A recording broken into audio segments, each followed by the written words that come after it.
"Your brother's wedding was incredible," he said, his voice booming with pride and satisfaction. "The venue, the ceremony, the reception. Everything was just perfect. Best wedding I've ever been to, hands down." He paused, taking a sip of his coffee, and then he looked directly at me. The question came so casually, so innocently, as if he were asking about the weather or my opinion on the football game. "When's yours going to be?"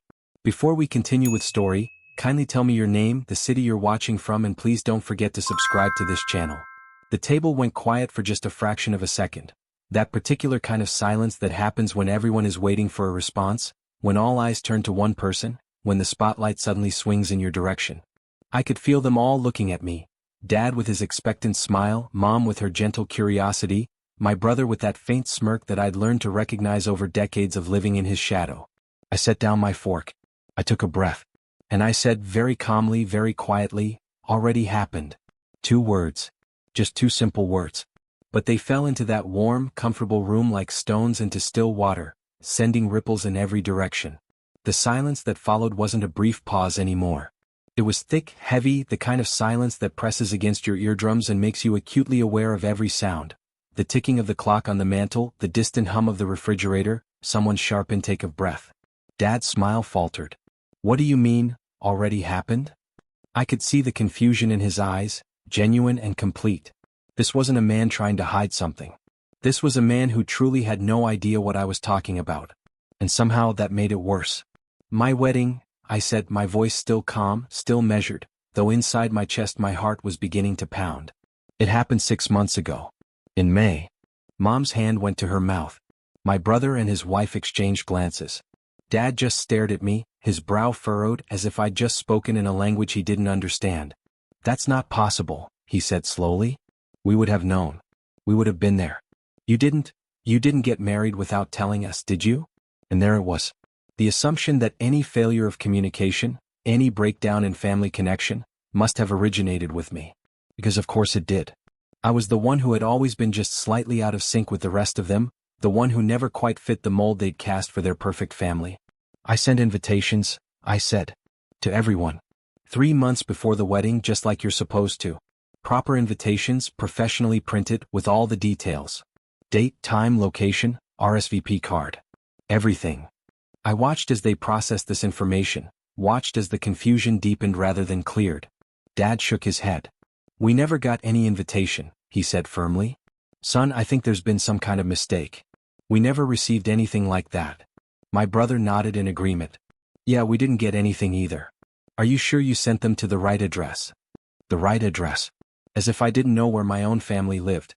As if I were some forgetful child who couldn't be trusted to address an envelope correctly. I could feel something rising in my chest. Not anger, not yet, but something colder, something that had been building for years, for decades, for my entire life. It was the weight of every overlooked birthday, every forgotten accomplishment, every time I'd been passed over in favor of my brother's latest achievement. It was the accumulated burden of being invisible in my own family. But I kept my voice steady. "I'm sure," I said. "I had them delivered with tracking and signature confirmation. I wanted to make sure they arrived safely." This detail seemed to give them pause. Tracking. Signature confirmation. These weren't the actions of someone who had carelessly mailed a few invitations and hoped for the best. These were deliberate, careful measures taken by someone who wanted to ensure that his family would be there for the most important day of his life. "Well, we never got them," Mom said softly, apologetically, as if this were simply an unfortunate mishap, a cosmic mistake, something that couldn't possibly be anyone's fault. I nodded slowly. "I know," I said. The way I said it made everyone stop. There was something in those 2 words, "I know," that suggested I was no longer confused, no longer hurt, no longer seeking answers. There was certainty there. There was knowledge. "What do you mean, you know?" Dad asked, his voice taking on an edge of defensiveness. I reached into my jacket pocket. Yes, I'd worn a jacket to Thanksgiving dinner because somehow I'd known, on some level, that I would need it, that I would need the armor of formality for what was coming. From the inner pocket I pulled out a folder. Plain manila, nothing special, but the weight of it in my hands felt significant, heavy with truth. I opened it slowly, deliberately, letting the anticipation build. Inside were several sheets of paper, printed from the delivery company's website. Tracking information. Delivery confirmations. And photographs, clear, high-resolution photographs showing packages sitting on doorsteps, boxes bearing my return address, marked as delivered. One by one, I laid them on the table, placing them carefully between the dessert plates and coffee cups, creating a new kind of centerpiece for our family gathering. This one, I said, pointing to the first receipt, was delivered to your house, Dad. May 15th at 2:37 p.m. Signed for by. I paused, reading the signature captured in the digital photograph. Signed for by you. Dad's face had gone pale. He picked up the paper, his hands trembling slightly as he examined it. I could see him trying to remember, trying to search his memory for some recollection of receiving a package that day. But I already knew he wouldn't find it. Because he'd never seen it. Not really. This one, I continued, sliding another receipt across the table, went to Brian and Sarah's house. I looked at my brother and his wife. Delivered May 16th at 11:20 a.m. Signed for by Sarah. Sarah's eyes widened. She looked at my brother, confusion and something else. Was it guilt? Flickering across her features. I don't remember, she started, but I held up my hand gently. I know you don't, I said. And I did know. Because this wasn't about them forgetting. This was about something else entirely, something darker and more deliberate. I had more receipts. One for each member of the family who should have been invited, who should have been there. Aunts, uncles, cousins. All delivered. All signed for. Oh, disappeared. The silence at the table had transformed. It was no longer the shocked silence of surprise. It was the uncomfortable silence of dawning realization, of pieces clicking into place, of truth emerging from shadow. I don't understand, Mom said quietly, and I could hear the tears in her voice before I could see them in her eyes. If we all received the invitations, then where did they go? What happened to them? It was the question I'd been waiting for, the one that led to the heart of everything, to the center of this painful, necessary confrontation. That, I said softly, is exactly what I wanted to know. So I did some investigating. I asked some questions. I talked to people. And I found out something very interesting. I could feel the tension ratcheting up with each word.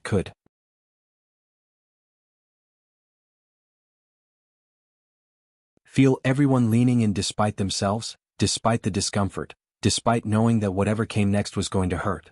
You see, there's a pattern here. A pattern that goes back years, actually, if you know how to look for it. Every time I had something important happen, a graduation, a promotion, an award, it somehow got overshadowed. There was always something bigger, something more important happening with Brian. His achievements were always just a little bit more significant. His news always seemed to come right before mine, stealing the thunder, taking the spotlight. I looked at my brother. Really looked at him, maybe for the first time in years. And I saw something I'd been refusing to acknowledge for so long, the guilt in his eyes. The knowledge. He knew. He'd always known. At first I thought it was just bad luck. Bad timing. Coincidence.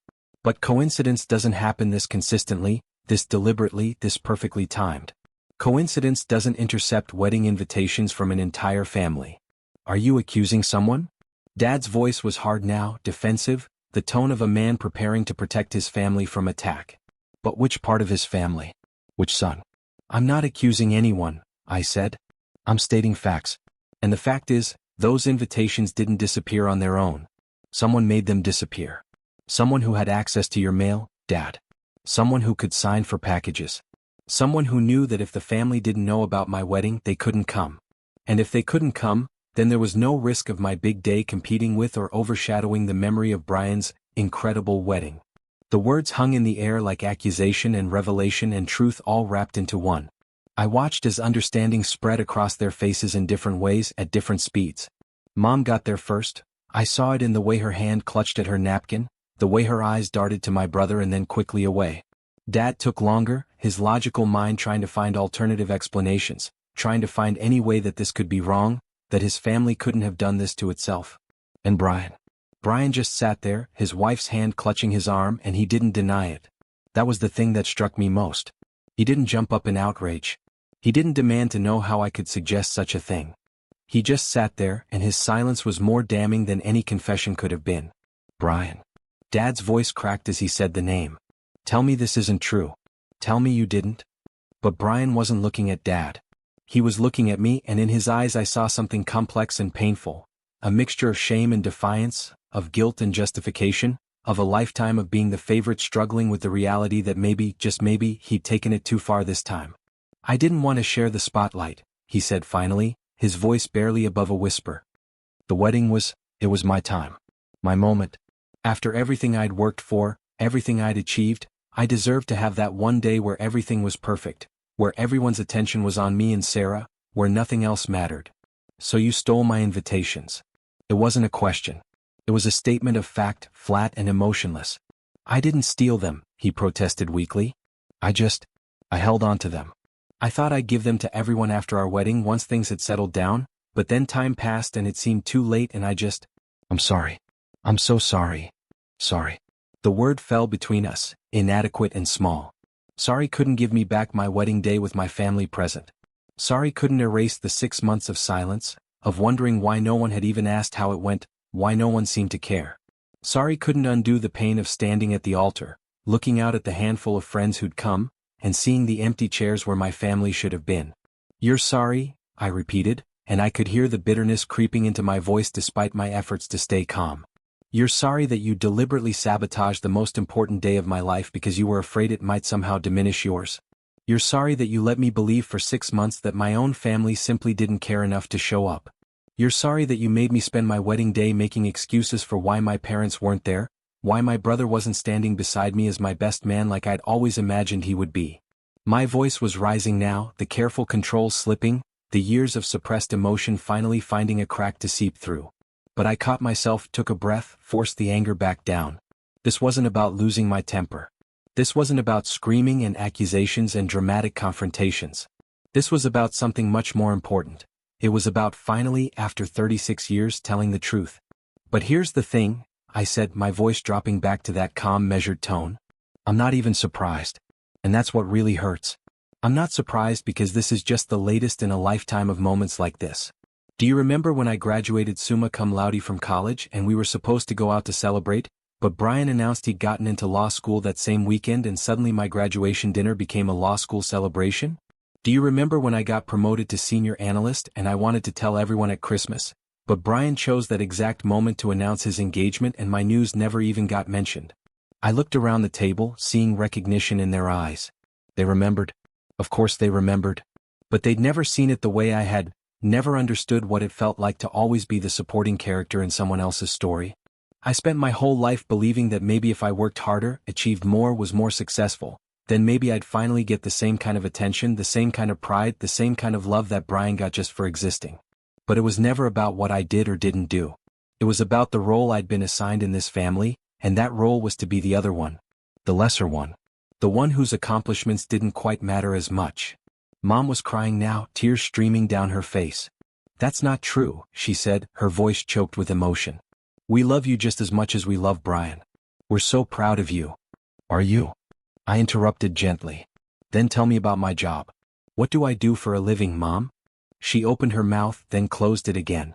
I could see her searching, trying to remember if I'd ever told her, trying to recall conversations we must have had. But she couldn't. Because those conversations had been one-sided, my attempts to share my life met with polite nods and quick subject changes to Brian's latest accomplishment. I'm a chief financial officer, I said. I have been for 3 years. I run the financial operations for a company with 200 employees and $70 million in annual revenue. I'm good at my job. I'm respected. I make good money. And none of you have ever asked me about it, not once. Dad cleared his throat. Son, if we didn't know, it's because you didn't tell us. I told you, I said, my voice firm. At Easter 3 years ago. Right after I got the promotion. I was excited. I wanted to share the news.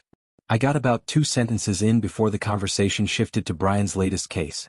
I tried again at your birthday, Dad. And at Christmas. And at Thanksgiving the next year. I tried so many times to share my life with you. But there was never room for it. There was only ever room for Brian. The truth of it settled over the table like a shroud. I could see them trying to remember, trying to justify, trying to find some way to argue against what I was saying. But deep down they knew. They'd always known. They just hadn't wanted to see it. And now we come to this, I said, gesturing to the delivery receipts still spread across the table. My wedding. The one day that should have been mine, the one moment where I thought maybe, finally, I would be the center of attention in this family. And it was stolen from me. Not by chance, not by accident, but deliberately by my own brother, because he couldn't stand the thought of sharing the spotlight for even a moment. I turned to Brian, looking him directly in the eye. Do you know what the worst part is? It's not that you took the invitations. It's not even that you lied about it for 6 months. It's that even now, even caught, even with the evidence right here on the table, I don't think you really understand why it was wrong. I think you still believe, on some level, that your wedding was more important than mine. That your happiness, your special day, your moment in the sun was worth more than mine. Brian's face crumpled. That's not. I never thought. Didn't you? I asked quietly. Didn't you always think that? Haven't we all always operated under that assumption? That Brian's life is the main event and mine is just the intermission.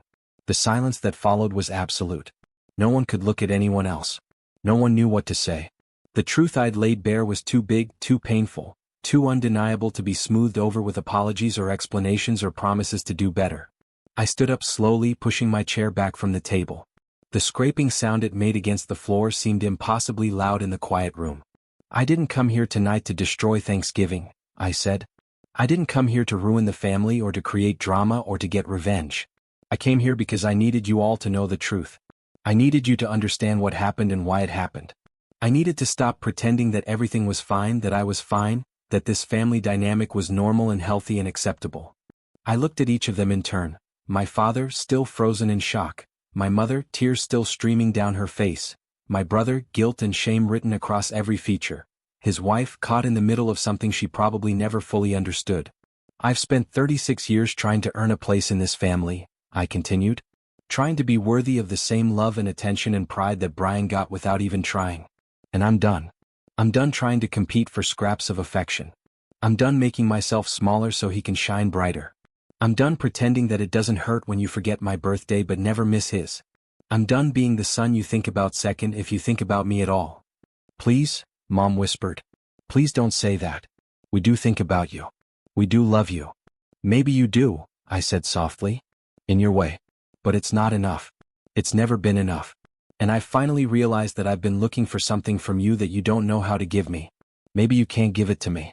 Maybe there's something in the dynamic of this family that was set when we were children and can never be changed. I don't know. I don't know if it's deliberate or unconscious or just the way things are. But I do know that I can't keep doing this. I picked up the folder with the delivery receipts, sliding the papers back inside. Evidence of a crime that would never be prosecuted, of a hurt that could never be fully healed. I have a wife now, I said. A partner who sees me, who values me, who makes me feel like I matter. I have friends who celebrate my successes and support me through my failures. I have a life that exists completely separate from this family, and in that life, I'm not the other son or the lesser son or the forgotten son. I'm just me. And that's enough. I could see Dad trying to find words, trying to formulate some response that would fix this, that would make it all okay again. But there were no such words. This wasn't something that could be fixed with a conversation or an apology or a promise to do better. This was 36 years of accumulated neglect, and you can't undo that kind of damage in a single moment. What are you saying? He asked finally. Are you leaving? Are you cutting us off? I considered the question carefully. Was that what I wanted? I don't know, I said honestly. I don't know what I want yet except that I want to stop hurting.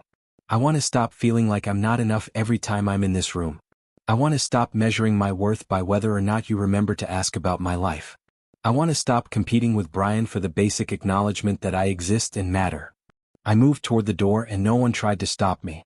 Maybe they understood that there was nothing they could say right now, nothing that would bridge the chasm that had opened up between us.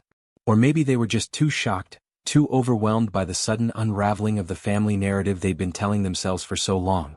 At the doorway, I paused and turned back one last time. For what it's worth, I said, my wedding was beautiful. My wife was radiant. The ceremony was heartfelt and meaningful. Our friends filled the venue with love and joy and celebration. And even though my family wasn't there, even though the people who were supposed to matter most were absent, it was still one of the best days of my life. Because it was the day I committed myself to someone who chooses me, every single day, not out of obligation or blood relation but because she wants to. She sees me. She values me. She loves me not in comparison to anyone else, not as a second choice or a consolation prize, but as I am. My voice caught slightly, emotion finally breaking through the careful control I'd maintained throughout this entire confrontation. I wish you all could have been there, I said quietly. I wish you could have seen how happy I was. I wish I could have had that moment of walking down the aisle and seeing my parents' proud faces. I wish Brian could have stood beside me as my best man, the way brothers are supposed to do. I wish I could have danced with Mom and toasted with Dad and celebrated with all of you.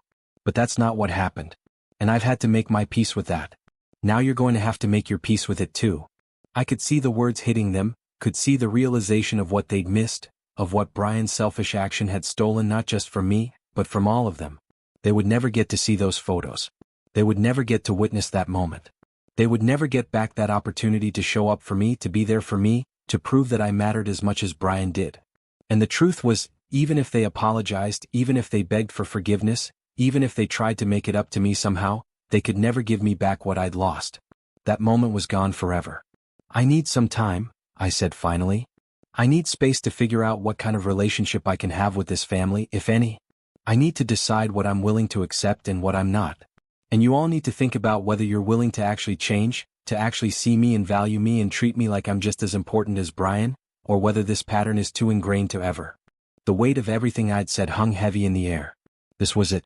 This was the moment where everything changed, where the careful facade of family harmony cracked completely open, revealing the dysfunction that had always been lurking underneath. As I stepped out into the cool November night, I could hear someone crying inside, probably Mom. I could hear Dad's voice, low and serious, probably addressing Brian. I could hear the sound of my own footsteps on the front walk, moving away from the house I'd grown up in, away from the family that had never quite known what to do with me. And you know what? I felt lighter. Despite the pain, despite the confrontation, despite the uncertainty of what came next, I felt like I'd set down a burden I'd been carrying for so long I'd forgotten what it felt like to stand up straight. I got into my car and started the engine, and as I pulled away from the curb, I didn't look back at the house. I didn't need to. I'd spent enough of my life looking back, wondering what I could have done differently, how I could have been better, what it would take to finally be enough for them. Instead, I looked forward. I thought about going home to my wife, to the apartment we'd filled with furniture we chose together and pictures of moments we'd shared and a life we were building brick by brick, day by day. I thought about the family I was creating, the one where I wouldn't have to fight to be seen, where love wouldn't be a competition, where there would be room for everyone to shine. Was I angry? Yes. Was I hurt? Absolutely. Did part of me wish things could be different, wish my family could be different? Of course. But I was also, for the first time in a very long time, honest. I'd stopped pretending. I'd stopped making excuses. I'd stopped protecting everyone else's feelings at the expense of my own. The road ahead was uncertain. I didn't know if my family would reach out, would try to make amends, would do the hard work of examining their own behavior and biases. I didn't know if Brian would ever truly understand the magnitude of what he'd done, or if my parents would ever acknowledge their role in creating the dynamic that made it possible. I didn't know if there was a path forward for us or if this was the beginning of a permanent separation. But what I did know was this: I had told my truth. I had stood up for myself. I had drawn a line and said, this far and no further. I had stopped accepting crumbs and started demanding to be valued. And whatever happened next, however this story ended, I would face it knowing that I had finally stood up for myself. So to anyone listening to this story, to anyone who has ever felt invisible in their own family, to anyone who has ever been the second choice or the afterthought or the one who gets forgotten, I want you to know that your feelings are valid. Your pain is real. And you don't have to keep accepting less than you deserve. It's scary to stand up to family. It's terrifying to risk losing the people who are supposed to love you unconditionally. It's hard to admit that the family you have isn't the family you needed. But sometimes that honesty is the only path to healing. Sometimes, you have to be willing to lose what you thought you had in order to create space for what you actually deserve. My Thanksgiving dinner ended with me walking out the door. I don't know how yours will end. I don't know what your story looks like or what your family dynamics are or what you're struggling with. But I do know that everyone deserves to be seen, to be valued, to be loved without having to compete for it. And if that's not what you're getting from the people who are supposed to give it to you, then maybe it's time to ask yourself some hard questions about what you're willing to accept. This story isn't over. I don't know what the next chapter looks like. Maybe my family will surprise me. Maybe they'll do the work and make real changes and we'll find a way forward together. Or maybe this was the beginning of the end, the moment where I finally accepted that I needed to build my life separate from them, to find my sense of belonging and worth somewhere else. Either way, I'm not the same person who walked into that Thanksgiving dinner. I'm not the son who quietly accepted being overlooked, who made excuses for being forgotten, who believed that if I just tried harder I might finally be enough. I'm someone who knows his worth now. Someone who refuses to settle for less than he deserves. Someone who understands that loving yourself sometimes means walking away from people who don't know how to love you the way you need to be loved. And that's a gift I gave myself at that Thanksgiving table, even if it was wrapped in pain and tied with the ribbon of broken family bonds. I gave myself permission to stop pretending. I gave myself the freedom to tell the truth. I gave myself the courage to demand better. So when you sit down at your own family gatherings, when you navigate your own complicated relationships, when you face your own moments of truth, remember this story. Remember that it's okay to stop pretending. It's okay to set boundaries. It's okay to walk away if that's what you need to do to protect your heart and preserve your sense of self. You are not obligated to set yourself on fire to keep other people warm. You are not required to shrink yourself to make others comfortable. You are allowed to take up space, to be seen, to matter, to insist on being treated with the respect and love you deserve. My Thanksgiving dinner ended with a revelation and a reckoning. What will yours bring? Where are you in your own journey of standing up for yourself, of demanding to be valued, of refusing to accept less than you deserve? Think about it. Sit with it. And if you find yourself nodding along to parts of this story, if you recognize yourself in the invisible sibling or the forgotten child or the person who always comes second, then maybe it's time for your own moment of truth. Maybe it's time to stop waiting for others to see you and start insisting that they do. Maybe it's time to walk out that door and into a life where you're not fighting for scraps of affection but receiving the full measure of love and respect you've always deserved. The choice as always is yours. But whatever you choose, make sure it's authentic. Make sure it's true to who you are and what you need. Make sure it honors your worth and your value and your right to be seen and loved fully, not conditionally, not in comparison to someone else, but simply because you exist and you matter. That's all any of us really want, isn't it? To matter. To be seen. To be chosen. Not as a second option or a consolation prize, but as a first choice, a priority, someone worth showing up for. I'm still learning how to demand that for myself. I'm still figuring out what boundaries I need to set and what relationships I need to reevaluate. But I'm doing it. I'm walking that path. And I'm doing it with my eyes open and my heart, while bruised, finally starting to heal. So here's to the truth tellers. Here's to the boundary setters. Here's to everyone who has ever had to walk away from people they love in order to love themselves. Here's to the courage it takes to stop pretending and start living authentically. Here's to building the families we need, whether they're the ones we're born into or the ones we create for ourselves. And here's to Thanksgiving dinners that change everything for better or worse, by finally letting the truth come to light. Don't forget to like, subscribe, and comment below. Share your own experiences with family neglect and tell me where you're watching from. Join the conversation and let's talk about the power of standing up for yourself when family fails to show up.